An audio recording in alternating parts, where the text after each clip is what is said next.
तो तुमने भी सुन लिया ना कुदरत, तुमने इस सब के बारे में एक लफ्ज तक नहीं कहा।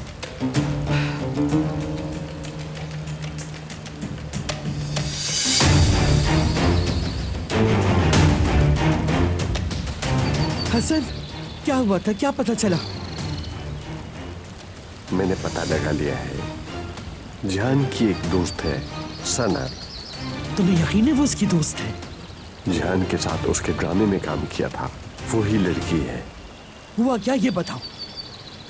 जान के साथ ही पढ़ती है वो, स्कॉलरशिप हमारी फाउंडेशन ने दी है। मुझे इसके बारे में कुछ पता नहीं है। इसके अलावा हमारे ज्वेलरी शॉप पर भी सेल्स गर्ल है। जाहिर है जिहान ने डरवाया होगा। हसन, सीधी बात बताओ, हुआ क्या था? मुझे सारी बात सच सच बताओ।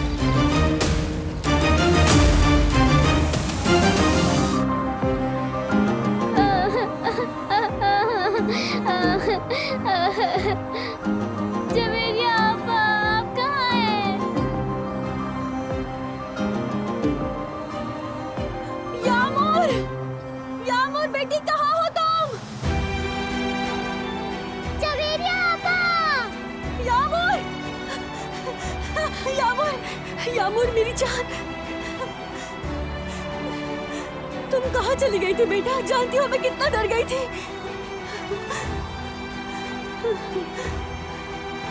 आप मेरे साथ नहीं थी तो मैं बहुत डर गई थी।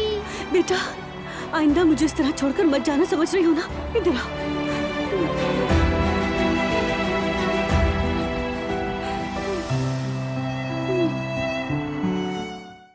वो कहानियाँ अधूरी जो न हो सके कि पूरी, उन्हें मैं भी क्यों सुनाऊं, उन्हें तुम भी क्यों